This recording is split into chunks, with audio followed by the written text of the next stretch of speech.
Okay, hello. Today is April 19th, 2022. My name is Tania Robles, and I am interviewing Ms. Leslie Gonzalez for the University Library Special Collections and Archives of the University of Texas, Rio Grande Valley, hereafter abbreviated as UTRGV.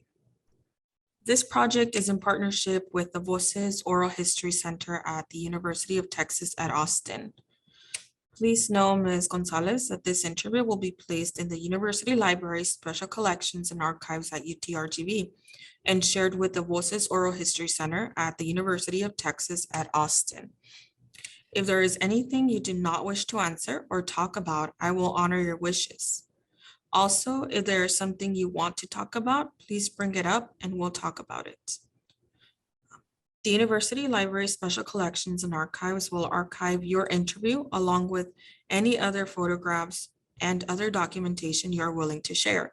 UTRGV University Library will retain copyright or non-exclusive right to the interview and any other materials you donate to the Special Collections and Archives at UTRGV.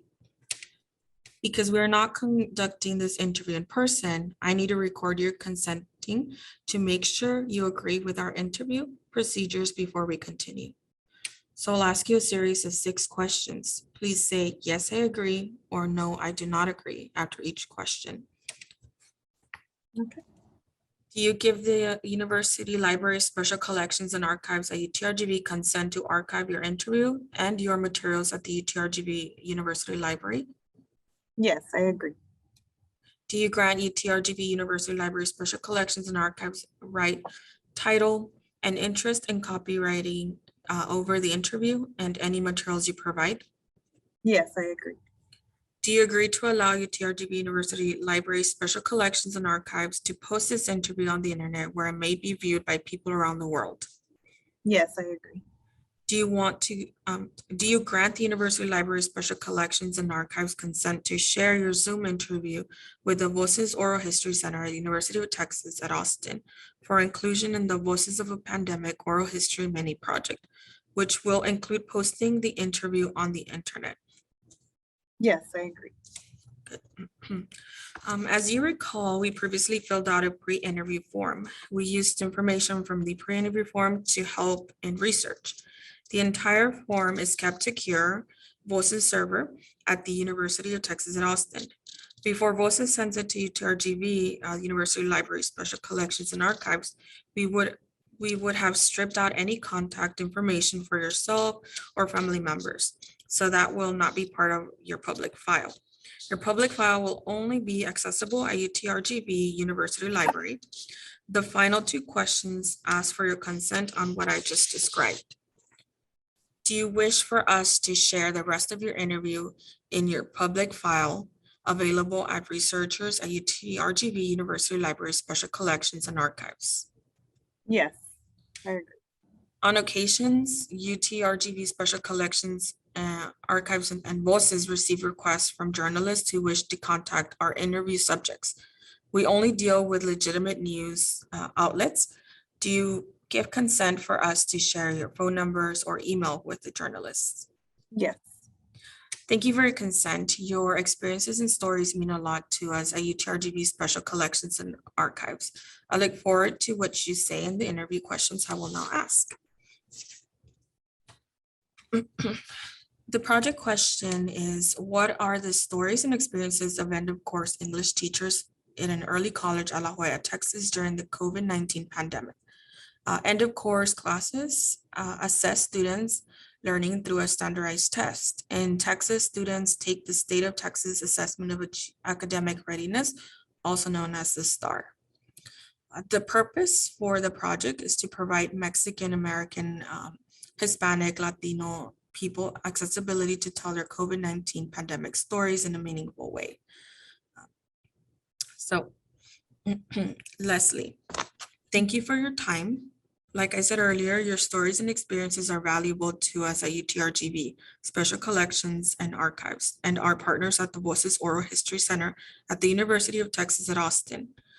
Because you're an EOC teacher at Jimmy Carter Early College High School, an advocate for your students, and because you're a mother of 3 children at this time, I know you have many meaningful stories and experience to share on how COVID-19 has impacted these roles you carry out in your life. So before we begin to talk about COVID-19 stories, can you share with us a little bit about yourself? Who are you? How do you wish to be known? Who is Leslie Gonzalez? Okay, well, kind of like you mentioned, I have been an EOC teacher for the past couple of years. Actually, it's been, this is my the 13th year teaching, and I've taught, and of course, throughout my experience in the education field.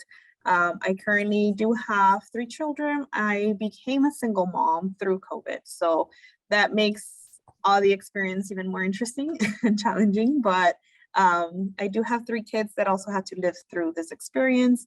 But I guess the question of how I wish to be known is just someone who always finds a way to overcome obstacles that get on the way without giving up so easy. Very good, thank you. So the first question I want to ask you, right? This section of questions asks for you to share your stories and memories from when COVID-19 pandemic first made its impact in about 2019 in December to the summer of 2020. The first question I want to ask you is, can you share some memorable stories about how you first heard or learned about COVID-19, maybe through radio, TV, your children, social media, etc.? Right now, as you were asking the question, I was trying to remember, and it's crazy. Like, I think I've kind of blocked the whole idea of how it started, but I do remember that I remember hearing people that they started talking about COVID. I just can't quite remember if we were already on spring break or if we were still on campus. If it was before spring break. But I do remember that when we were off for the week, that's when all the news outlets were talking about COVID-19. And I'm one that kind of avoids watching the news so much because sometimes it just brings my entire day down, or I just get things that I start thinking about for the entire day. So I try to avoid the news, but I would hear my family talk about it, or my mom would call me like, hey, have you heard about the new virus and where it came from and how it started? And some people believing it was true, some people wouldn't believe that it was true. So I think when it hit me like, oh, like this is serious, it's when schools or our district told us we're not coming back in person. So that's probably what I remember the most, just hearing it from people and then seeing it all over the news. And it made me watch the news a lot more because I wanted to stay informed. And I know for a while I was very lost, like what exactly is it? What is it carrying, or how is it affecting people? So my sisters and I would talk about it a lot, or even with my coworkers who would be texting or calling each other just to stay informed. Right, very good, thank you. And at what point did you realize that this pandemic was serious, life altering, or did you not? No, I think when it did hit me was that when the schools decided like, we're not coming back in person. That's when it really hit me like, oh, this must be very serious, because I know as far as our school district, they always try to avoid canceling school. So when that decision was made, I don't remember if it was like a state required, I don't remember that part, or if it was like a decision that the district made, but excuse me, that is when it hit me. Also, I have I have several friends that their partners are in the medical field, or they're in the medical field themselves. So when they would talk about it and tell me how serious it was, that's when I was like, yeah, like this is something we should be paying attention to. Right, okay. And so because you're a teacher and you got those stay-at-home orders, do you remember what it was like for you during this time in 2020? Do you have any stories from this time during the stay-at-home orders? Well, I know, and I think every parent experiences, our big concern was, how am I going to work at home while I have my kids at home? Especially if we have little ones. So I do have my youngest that he was if this was 2019, he was 2 or 3 around that age. Around that time. So that was my biggest concern. Like, how am I going to be taking care of him while I'm teaching? And then my daughter had entered pre-K too. So that was also very, it was something like, it was a big concern of how am I going to handle teaching students live, because that's the thing, like I had to go live while I have my kids in the background, or it's not easy to say, oh, they're going to stay entertained over there while I teach, because they always need mom or dad when we're around. And not only that, but the concern was also like, how am I going to help my own children go through online learning if I have to be in front of my laptop and teach while they're trying to learn? So it was just a whole adjustment of, I guess, being a parent, like, how am I going to make this happen? So I remember that was one of the life altering events. And not only that, but also just being home all the time. I would say I was, because things have been changing. But with my ex-husband and the kids, we would be outdoor people. So we would never be home. We would always go to the park, go to the stores, go out to eat.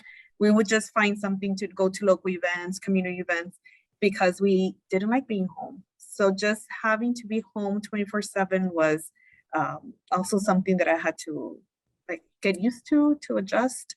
But yeah, I would say those two things were the biggest. Okay, right. Thank you.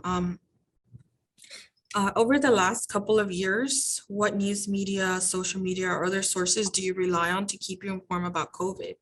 Why do you prefer those sources? Well, I know one of the biggest ones was Facebook, only because I would people started creating pages, and it was reliable from the reliable sources. Also, I would make sure it was reliable sources, because there was a whole controversy, like I mentioned earlier, whether it was a big deal or it wasn't, whether it's something the president's making up or whether it's actually true, whether you're believing in science or not. So I did follow several groups on Facebook. That was probably one of the biggest things that I will follow, only because I can read, and then it will send you to different links, to articles, to other sources of news media. But that was the main way, like, I would stay informed with that. Okay. Could you share with me what you understand about COVID-19 as an infectious disease and how you feel it's impacted society? Likewise, can you share with me what you don't understand about COVID and wish you could know more about? Well, I do understand the extreme, or to what extreme it affected people, not only if one got COVID, but also those like loved ones or those around them, because I never personally got COVID, but family members did or friends did. And I know like my uncle and my cousin, who I'm very close to, they have a lot of, I can't think of the word. Is it not side effects? The effects that come in afterwards, Right. where they're having trouble like breathing now, or they get tired right away. And mind you, my cousin's a lot younger than I am. I think he's like 28, and he can only do so much, because then he has to like try and catch his air, because that was kind of like the aftermath of how COVID affected him. My uncle was to the point where there was no hope that he would make it, but we were able to find other resources through people. I mean, honestly, that's probably, and that's another thing, I'll get to that, but because of people that we knew that had, whether they could go and, inject my uncle, or they can go disinfect his house, that helped him.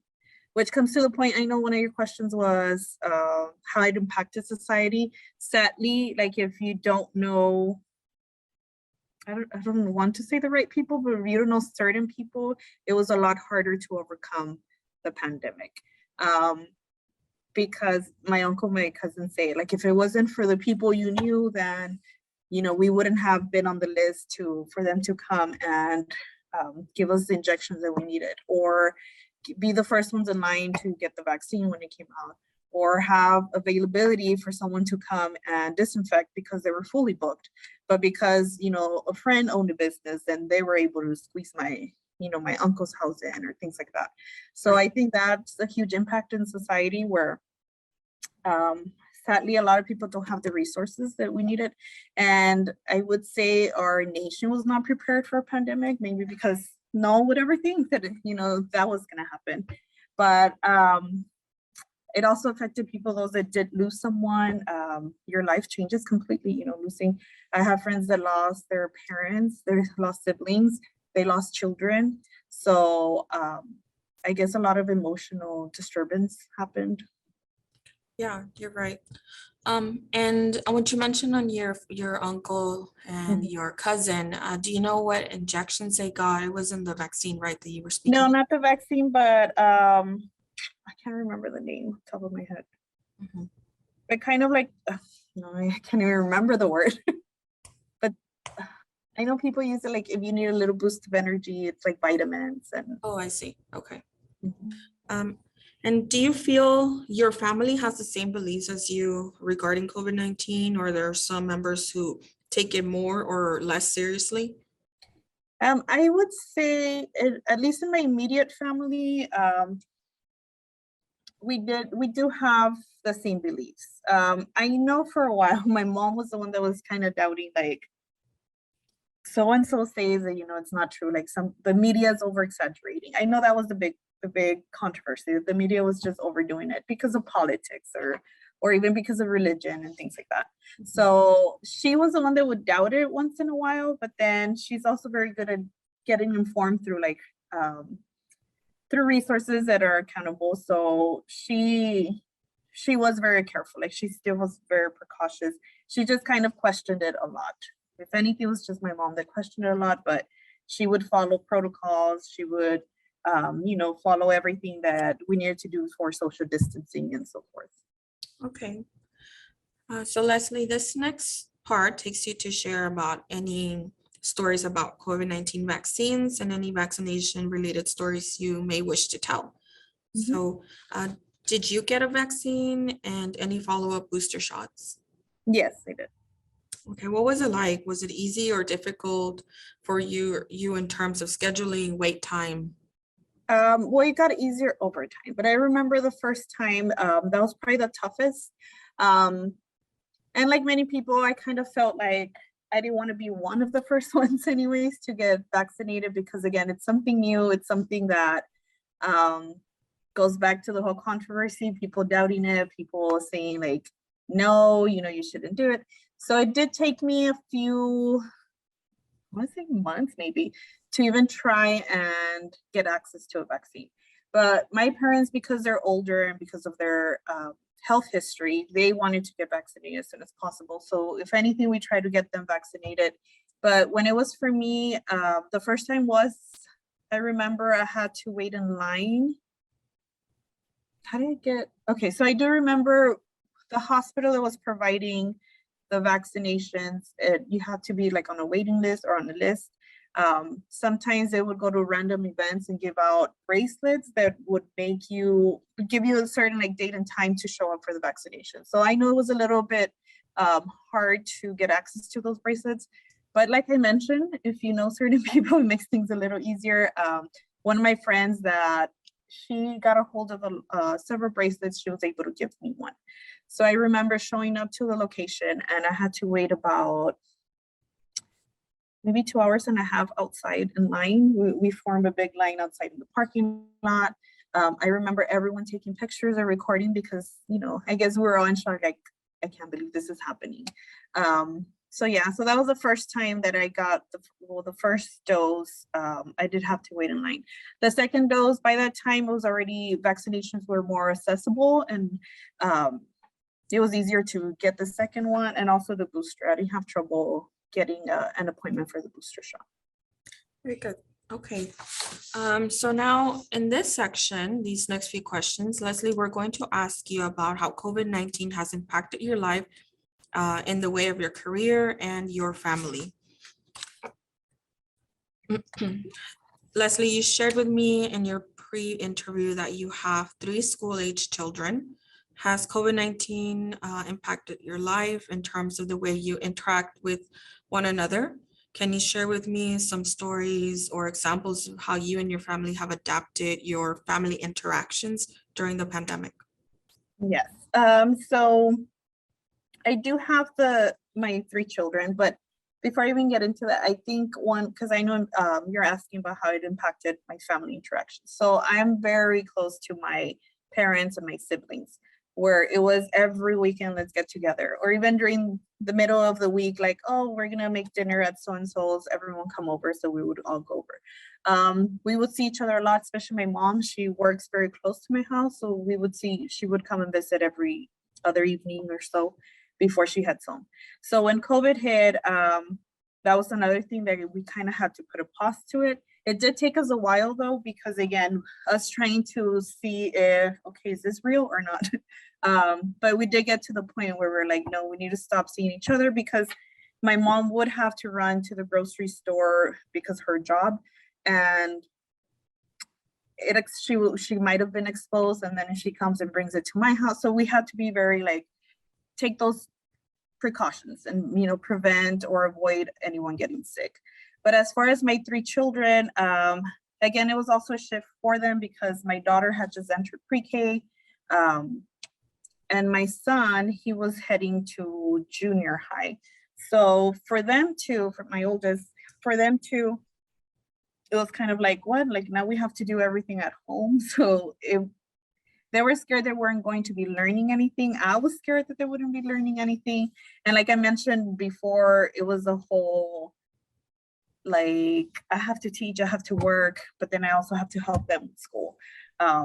So with my youngest, thankfully, like his daycare did stay open all the time. I wouldn't take him every day, only because I also wanted to avoid having to have him exposed.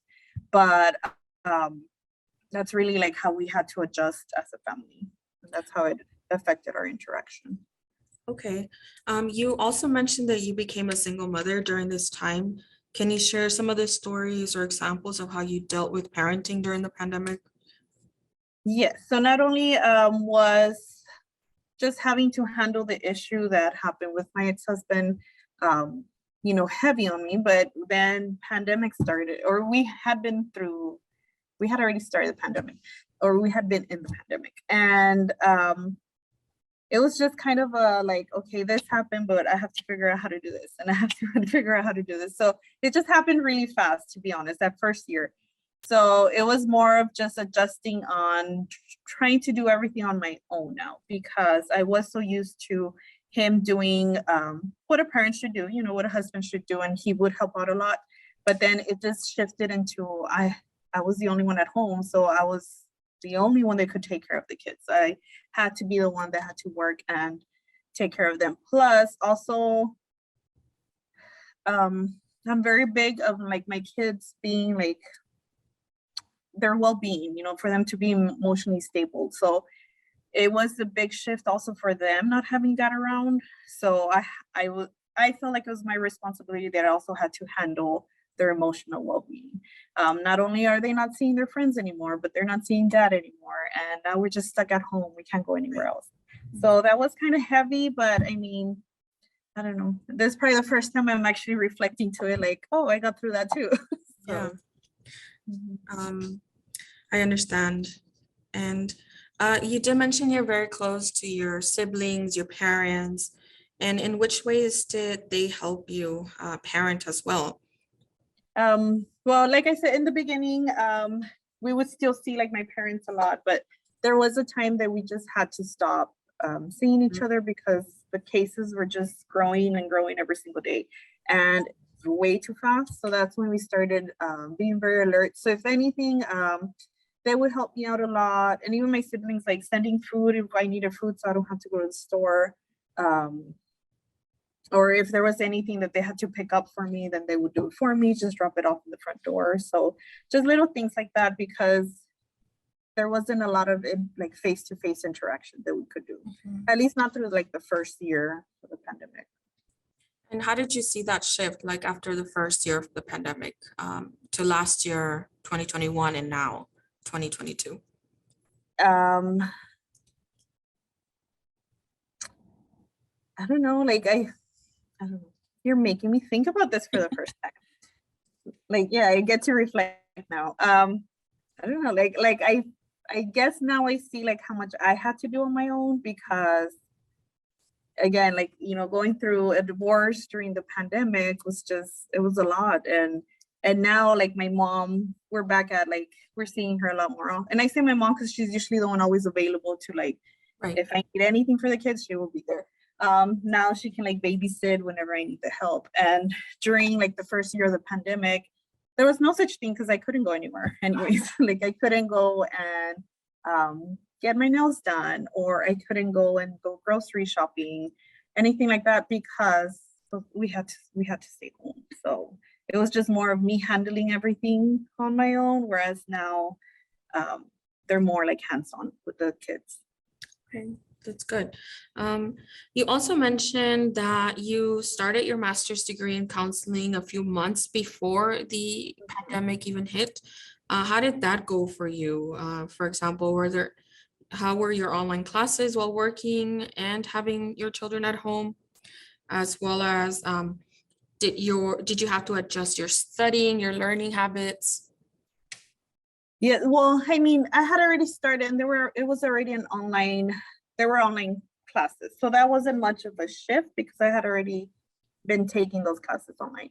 I think the big thing was before or during the first classes, they would talk about having residency on campus. So the campus, Lamar University, is about 6-7 hours away or so.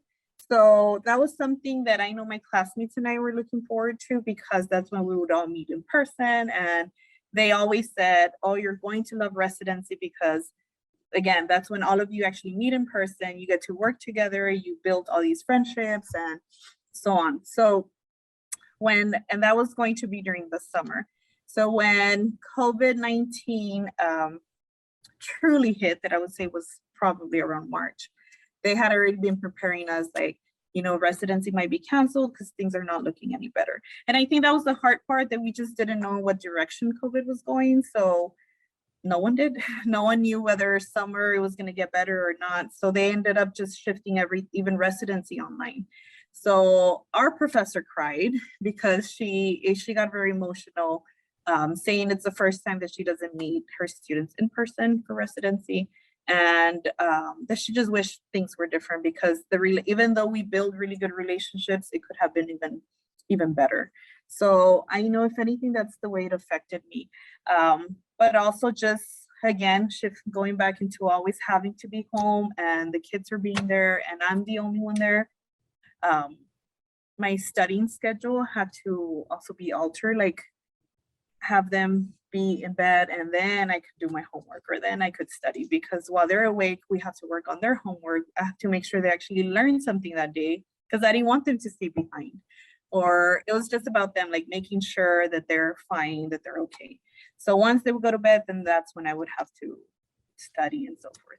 And previously from that, if I had to study, well, my ex-husband would take care of the kids and take them out somewhere, entertain them so I can study and do my homework. So all of that had to shift. Okay. During this time, you also became a provisional member of the Junior League of McAllen. Can you share your experiences? What were some complications or eases of this? And maybe some experiences that you gained? Yes, this was also another thing that where the current members had been mentioning, like, oh, things are so different because of COVID. And once again, we didn't know, okay, is it getting better? Is it getting worse? What can we decide to do or not? So joining Junior League during the pandemic, it was definitely, according to current members, like it was definitely a different experience. But I will say that when I joined this Junior League, we were already able to have meetings in person. It was just we had to sit very distant from each other, or we couldn't work together. Like they were so used for us, for members to be working. And so maybe it was just the fact that we were a small group, so we did build really good relationships. We got along so well. We did work on a big project that we pulled off, and all of us participated. We supported each other. But according to members who had already been in junior league for at least a year, it was just very different the way we had to run things that year. Okay, thank you for sharing.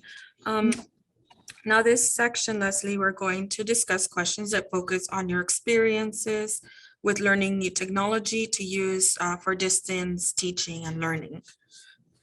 So just to get some background on teaching during the pandemic, which is still continuing today, Yeah. can you recall how your job immediately changed after transitioning to working from home and then back to working in person? Yes, so I do remember our principal messaging the department heads like, okay, I need to meet with you all ASAP because changes are happening. And that was kind of like the whole, okay, this is very serious, because that's when she discussed with us first that we were not going to return to in person. So we are going to have to figure out either schedules or ways to be able to provide our lessons to students, whether it's connected live online, what platforms are we going to be using, what resources are we going to be using, how are we going to do all this. So I know by that time we already had an online textbook that she was kind of like, okay, well, we can use this. But we weren't too familiar with other resources that we could use to teach, and not only teach, but we always want to have our students engaged so they actually learn. Of course, the biggest concern was, well, they're online. So do they have this? Do they have that? Starting with internet access, do they have a device? Do they have the resources like the books, the papers, any handouts that they need? Are we even going to do handouts, or is everything just, all online? So right away, we had to come up with a plan of how, and also, and not only that, but also like our teachers, or the rest of the teachers, how are they going to feel about this? Not a lot of teachers were too tech savvy to start off with. So it was just going to be a whole new shift that our principal was very concerned about. So she asked us to kind of like come up with a plan. And we did. We were able to, I don't know if I'm going off from the question, but we were able to immediately set up something like, okay, we'll have the students go and pick up a Wi-Fi device so they can have Wi-Fi at home. We'll have them grab a Chromebook. So we had to come in during one of those days and where no one else was allowed to come in. I think it was only like 4 or 5 of us. And like grab all the devices, set them up. We had to come up with the whole, okay, let's use social media so parents can be advice of what procedures they need to follow and things like that. So that happened really fast, to be honest, and just having to get everything done. And then after that, we set up a good schedule, like, okay, certain teachers have to go live on these days, certain teachers have to do this, and just making sure that everything can flow along, but also not overwhelming our students through this change, because it was a whole new thing that they had to adjust to. Right. And once you were able to come back in person, how did you see a shift as well? The biggest, well, there was several, but I know one, because a lot of coworkers and I talk about it, is, of course, their communication skills. When they were online, we couldn't force them to turn on their camera because, I mean, it's not like we could do it on our end, or we can't go home and turn their cameras on. So we would just hope that they were actually behind their laptop, paying attention, following along, participating, and so forth. So when we came back in person, I feel like we've had to have accommodations for every single student, like even our top students, whether it's that they need extra time, and before maybe they weren't like that. They weren't a student that needed extra time to complete work. Also, now everything stayed online. Like we had to keep all the paperwork virtual, PDF files, or use Cami to highlight, to type, to write, and all this stuff. So it was just technology is used a lot more now than we used to. And that's really how we run our classes, and and also because of that, I feel like it's been a little hard to give them opportunities for them to talk to each other, because they're so used to just typing it and not having to verbally communicate. Right. Okay, and what were some of the technology tools you had to learn to use that you weren't familiar with before? What were some of the professional development trainings that you might have attended? Mhm. So definitely a lot of technology usage. As far as, I don't know, do you want like specific names of like resources? I know like one that I still use now is Cami, because kids are able um to download like a PDF that I provided, and they can highlight everything we used to do in pen and pencil or on paper. Now we do it through Cami. So they highlight, they type, they annotate, they circle things, they can answer questions through there. So that's one big thing that we used. But also a lot of like teaching resources, like I mentioned, because we wanted to keep the kids engaged. So whether it was, I can't think of the names on top of my head, but any website that had like games, educational games, we started implementing those a lot more. Any for review games, for check for understanding games and things like that. But also like Jamboard, so all the Google, how do you call them? Like they all stem from Google, whether it's Google Classroom, Google Docs, Google Slides. What are all those called? I can't think of the name. Google Suite. There you go, the suite for Google. So yeah, so that, I mean, that's what one of the big things that I've been using with them. Okay, very good. Earlier you mentioned how when you guys had to transition into using a lot of technology, you had several colleagues who weren't very tech savvy. Do you recall ever having to help some of them with using technology, or perhaps you being assisted by using technology? Yes, well, actually both. I do remember some older teachers that weren't too familiar with like modern technology.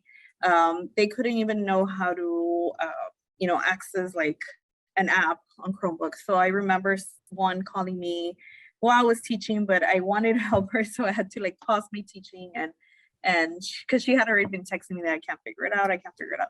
So I had to kind of like guide her into how to navigate or how to use the Chromebook, how to navigate into getting into certain apps in Google, or how to download extensions that we could be using to teach certain things, how to access the online textbook, because she never had the need to do it online before. So now it was more of like, excuse me, like, where do I get this? Or how can the kids do this? So I did have to do a lot of like one-to-one trainings on technology with specific teachers.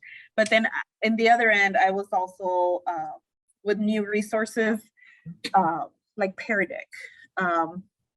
I never felt like very comfortable with it. So I know of several coworkers that went to that training that were more familiar and informed of how to use it. I would call them like, hey, so how do I do this? And so it was a lot of like, honestly, a lot of us helped each other. And that's probably how we survived teaching from home. Okay, that's awesome. What are some stories you can share about teaching students to use new technology? Did you have to help them manage their own technology? Did you have to help them learn to use formats online? Yes. I mean, and that makes me kind of think like we were all learning at the same time.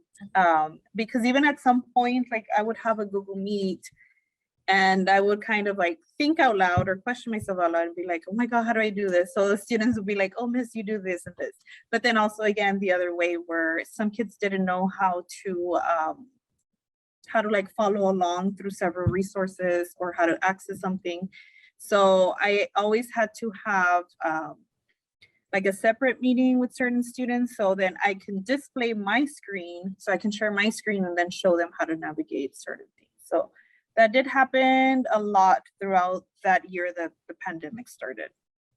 Okay, and so And the now, following year, yeah. and now that they're back in person and they are still using those technologies, do you still find yourself having to go back and teach the students how to use and manage them? Not as much, and not the resources that the district had bought when we were at home, because again, if the district bought something, then their teachers had been teaching them. that, you know, like my current teachers were taught by their, my current students were taught by their previous teachers how to navigate all that.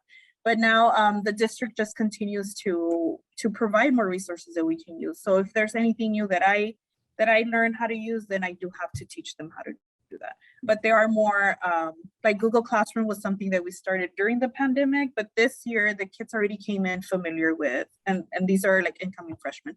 They already knew how to navigate through Google Class because that's what they were using with their teachers when the pandemic started. Right. And so now let's move on to teaching an English and of course class, which we established is to get students ready for the STAR, the assessment, the standardized test that students in Texas are required to take. Yeah. So we're going to ask questions that are focused on your experiences as an end of course English teacher. Okay. Leslie, you've been employed at La Jolla ISD since 2010 as an ELA teacher. How long have you been teaching an end of course class?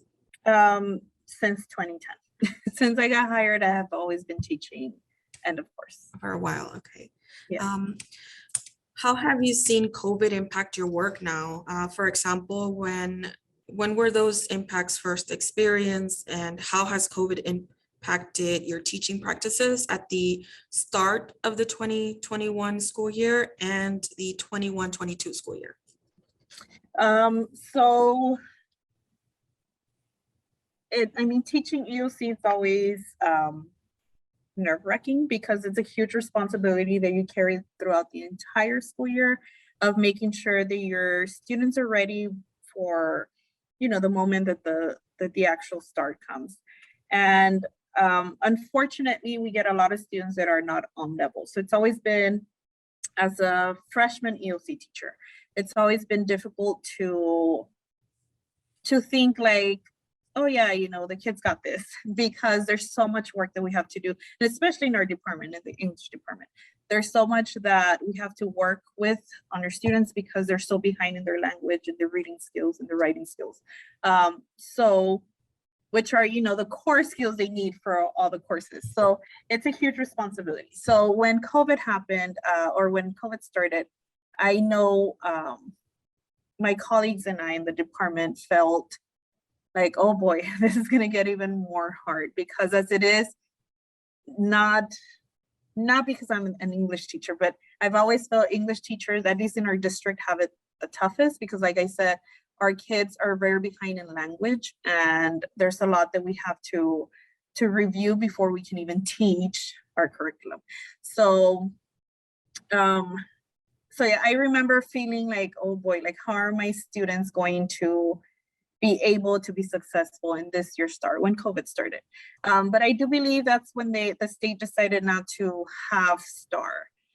But even the following year, we started online, and we already had that in mind, like, hey, this year I think STAR is going to happen. So again, my colleagues and I were probably always nervous or scared, like, we don't know if the students are learning, because again, we a lot of them wouldn't show their faces online. So we didn't know whether they were there. If they wouldn't participate in the chat, like, we wouldn't know if they were actually in class. So I know our big concern was always like, are they learning? Are they even there present where they're actually getting things that they need to learn? And of course, it's not only about teaching about STAR, but even in general, just what they need to know by 9th grade or by the end of 9th grade. Are they going to be ready? So I know that it was always a concern throughout the entire year. So our stress doubled or tripled, to be honest.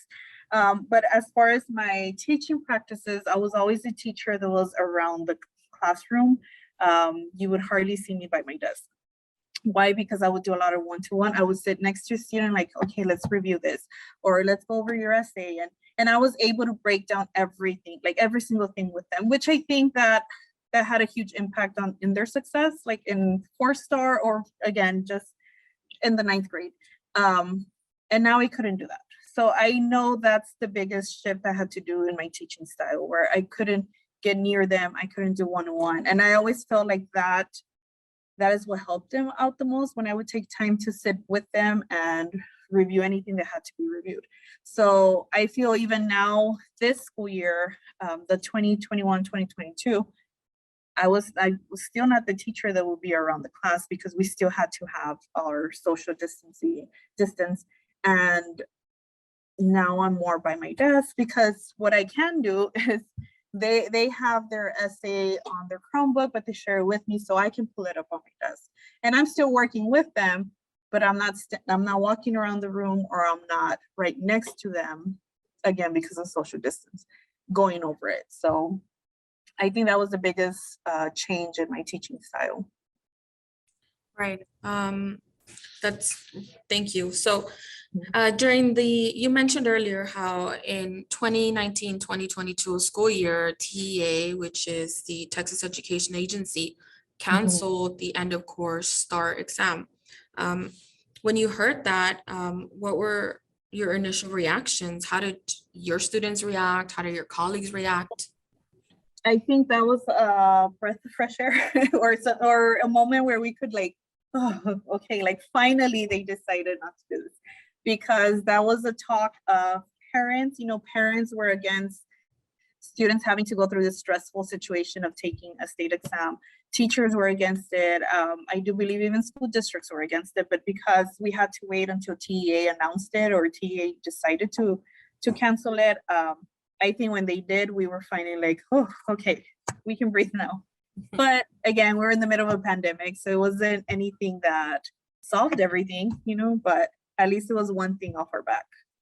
Okay. And then during the 2021-2022 school year, TA decided again to reinstate the STAR. How were you and your students affected? What are your thoughts about this? I think the pressure came back, or the stress, that it came back, that we were still in a pandemic, we're still going through COVID, and the state decided like, oh, hey, we have to go back into this. When nothing else was what we would call normal, they wanted to normalize the state testing. So I'm against it. I've been against it for a while about having all these standardized state exams, but I honestly don't know if it was for the best interest of our students, because I do know there's always money involved. It's a business. We pay the state pays certain publishers or the people that make the tests and things like that. So I don't know. I don't know if it was for the best interest of the students. Okay. So what pressures did you feel having to teach your students from home and then having to have them take the state exam? I think it was that, like how I mentioned, that we wouldn't know if if the student was actually present in class, because when we were teaching at home, we would have, like, the teachers would have our cameras on, but some students wouldn't. Of course, a lot of kids were participating through the chat, or they would use their mic, but then there was all the silent members, the silent students that you didn't know if they were there or not. And you want to hope that they logged in and they're listening, but we did come to find out that a lot of them would just log in, but then they weren't actually there. So we felt the pressure of making sure that even through all these changes that are going on in the community, in the nation, in the world, that we still had to prepare the students for a standardized test. So I know the pressure was still, like, that's what we felt, or at least what I felt. I felt the pressure to get the kids ready, besides having to also support them emotionally, personally, because a lot of them were going through a lot of personal situations because of COVID. A lot of them mental health, and that's something that I try to emphasize a lot through my classes when we're online. But in the end of the day, that pressure behind me was like, well, they still have to get ready for that state exam. So now that your students are back in person, you're back in person, and they still have to take that exam, have you had to change your teaching methods in any way to ensure that they will pass the test, since they were at home for about a year and a half? Well, I guess just implementing more technology into my teaching. That's one of the biggest change. I have to find a lot more resources that are available online so I can use that instead of in the beginning, like of the school year, I didn't have a scanner. So it was hard to like use what I already had if I couldn't find it online because I couldn't scan it so I can make it into an online or into a PDF.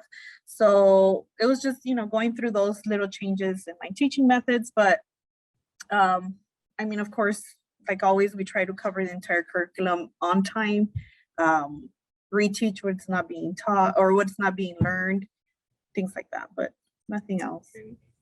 And in which ways did you feel supported by your employer and your coworkers during by being an EOC teacher? Well, I will say that at least in my campus, I felt very supported by our principal and many coworkers. Our principal was very supportive, understanding that we also have a family that we have to be cautious and worried about. And she always emphasized that, like the importance of our well-being and like making sure that we're okay so we can teach and have our kids, feel okay, our students. So I did feel a lot of support through that. The pressure wasn't put on me through the boss, like through the principal. It was more of the state because she was always like, again, like I need you, to be okay so you can actually teach or anything like that. So I did not feel any pressure from her. I did feel a lot of support, and my coworkers, of course, we all understood like how hard things have been getting. So I think we all try to be there for each other in any way that we could. If it was whether like we could help with technology, then someone would jump in and like give ideas, or we could help calling parents, getting hold of students, or coming into campus. And I will say like risking our lives, because at some point some of us had to do that. Like we had to be exposed to each other so we can come and gather all the materials that we need so they can pass them out to the students or to the community and things like that. So I did feel a lot of support coming from my campus.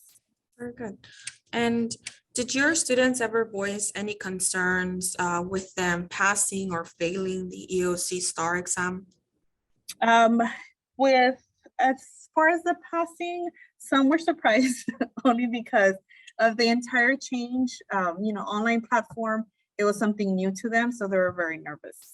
But the ones that didn't pass, a lot of them they did recognize like the mistakes that they might have done as far as not logging into class to learn the material that they needed to learn.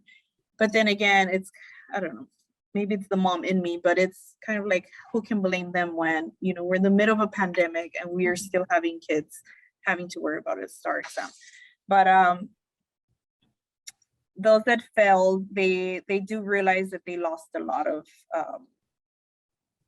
like they didn't gain the skills that they needed, and that they're a whole year behind. Like that's what they keep saying, like I'm an entire year behind because of COVID.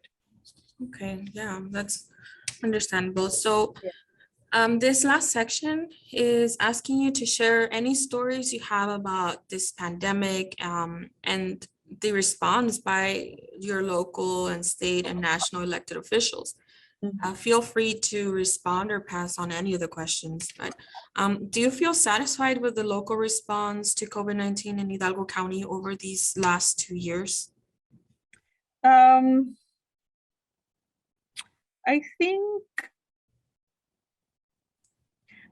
think it was a learning process for everyone. So I will say that I feel that Hidalgo County tried their best to keep up with, I guess, with all the protocols, or like making sure that people felt safe or stayed healthy. I do think our numbers were very high, but I'm not sure if that's something that the county could have controlled. Like, I don't know if well, maybe, what do you think about it?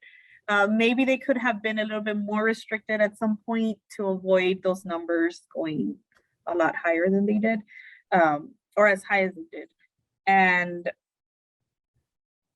it's very hard because you're working with people that are used to always be outdoors or having barbecues or having parties, big parties. So maybe if they could have been a little bit more restrictive in that sense. But I do think, I mean, they tried to do as much as they could. Okay, and are you satisfied with the state response to COVID-19 led by Governor Greg Abbott over these last couple of years? Definitely not. I do think he portrayed things as it's fine, like nothing's gonna happen, but then things were happening, and I wouldn't feel like he was responding to like how to keep us safe. It was more of honestly, I feel it's more of like it's all a business, so we can't lose all this money. So who cares if so many people die? You know, life has to go on. I kind of feel like it was in that sense. So I do think that he could have done a lot. I mean, things a lot different.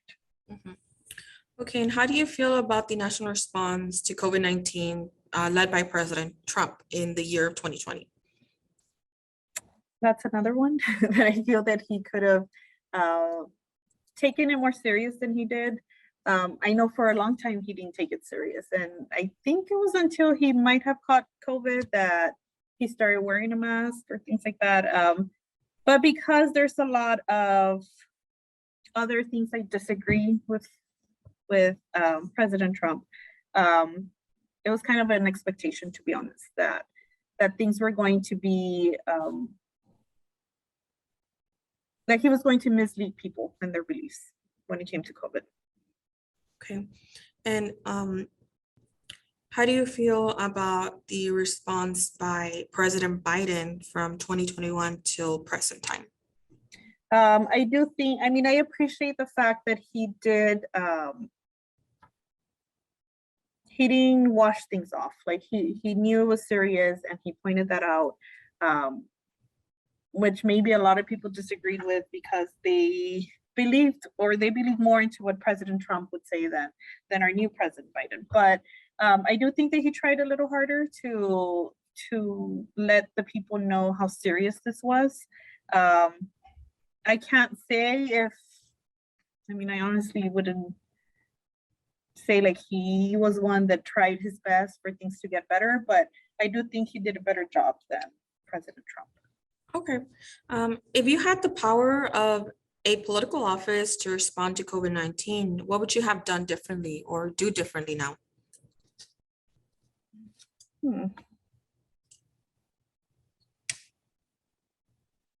I don't know, to be honest. I wouldn't know how to answer that question. Okay, we can move on. It's okay. So this is a special year, right? Or because we are in a midterm election voting year. Do you plan to vote? And if so, is the issue of COVID-19 going to be a factor in your voting? Yes, so I do plan to vote, and yes, COVID-19 will be a factor in my vote. It should always be for the best interests of the people. So whoever I feel that better supports that, especially through, big changes. And it's not only of like, okay, let's keep them safe, but also like our emotional well-being, our mental state. Hopefully, there's someone that's paying attention to that. So in the future, will you consider the national response to COVID-19 in your vote for a presidential candidate? Definitely. Is there anything else you would like to share with me about your experiences with COVID-19 that I have not yet asked about? No, I think we've covered pretty much my entire experience through COVID-19. So what impact or purpose do you hope your story may have on listeners of the Voices of a Pandemic digital archives?